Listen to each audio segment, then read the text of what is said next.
네, 지난 주말 봄이 왔다고 느껴질 정도로 상당히 포근했지만 다시 한겨울 추위가 몰려오면서 전국에 한파특보가 내려졌습니다. 네, 오늘 아침 출근길에 강추위가 기승을 부리겠습니다. 김동혁 기자입니다. 지난 주말 남부지방인 전주의 낮 기온이 21.9도를 기록해 무려 100여 년 만에 가장 따뜻했고 중부지방도 20도 안팎까지 기온이 올라 봄 기온이 물씬 느껴졌습니다. 하지만 이런 포근한 날씨도 잠시뿐 한반도 북서쪽 상공에서 영하 30도를 밑도는 강력한 한기가 몰려왔습니다. 북서쪽에 찬 공기가 유입되면서 기온이 큰 폭으로 떨어져 춥겠습니다. 특히 한기가 전국 상공을 완전히 뒤덮고 있어 70여 개 시군구에는 한파주의보가 내려져 있습니다.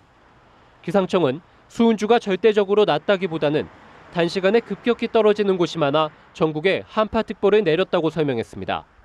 서울은 아침 수온주가 영하 10도 안팎이 예상돼 지난 주말에 비해선 20도 이상 기온이 곤두박질칩니다. 서해안과 남해안에선 강풍이 불고 있는 등 전국 대부분 지역에서 강한 바람으로 인해 체감하는 추위가 심하겠습니다. 이번 한파는 주 중반까지 이어진 뒤에 점차 누그러져 수온주가 예년 수준을 회복할 것으로 기상청은 전망했습니다. 연합뉴스TV 김동혁입니다. 최근 불협화음을 내고 있는 한중 양국이 내일 차관급 전략 대화를 개최합니다. 네, 북핵 문제와 주한미군 사드 배치 문제 등을 놓고 접점을 찾을지 주목됩니다. 윤지현 기자입니다. 한중 양국의 외교부 차관급 당국자가 내일 서울에서 만납니다.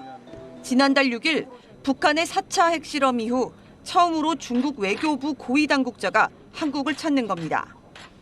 회담에는 임성남 외교부 제1차관과 장예수이 중국 외교부 상무부 부장이 수석 대표로 참여합니다. 외교부는 한중 관계와 한반도 정세, 지역 및 국제 문제 등 양국 간 상호 관심사에 대해 큰 틀에서 심도 있게 논의할 예정이라고 밝혔습니다.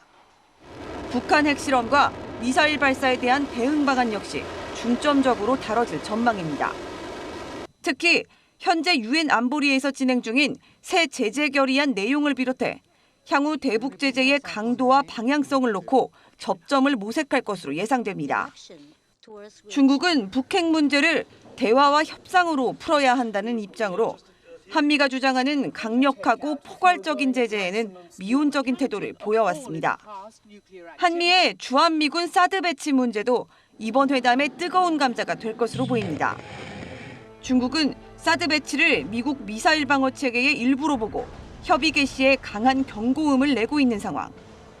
장 상무부 부장의 빠듯한 일정에도 중국 측이 이번 대화에 응한 건 역시 사드 배치와 북핵 문제를 중국이 엄중하게 인식하고 있기 때문이라는 분석이 나옵니다.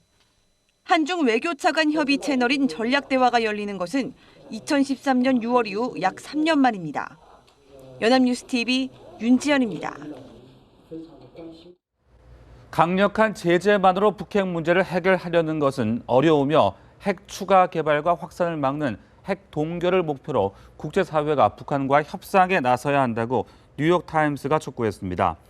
뉴욕타임스는 북한을 심각하게 다뤄야 할 때라는 제목의 사설에서 미국과 중국, 일본, 한국은 그동안 북한을 진지한 대화로 이끌 제안을 하지 않은 실수를 했다며 협상의 중요성을 강조했습니다.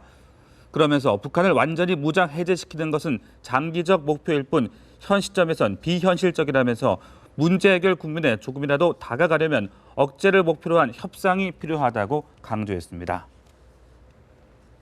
네, 개성공단을 통해 북한에 지급되는 미 달러화의 70%가 핵과 미사일 개발 등에 사용되고 있다는 통일부의 발표를 세계 주요 외신이 비중 있게 보도했습니다. AP를 비롯해 AFP와 로이터, 교도통신 등은 개성공단 달러의 70%가 북한 노동당 서기실에 상납되고 있다는 통일부 발표 내용과 홍영표 통일부 장관의 발언을 일제히 다뤘습니다. 미국 일간지 월스트리트저널은 개성공단 자금이 핵개발 등에 쓰이고 있다는 구체적인 첫 설명이 나왔다며 이번 발표로 남북협력의 마지막 상징인 개성공단이 재가동될 가능성은 한층 낮아졌다고 관측했습니다.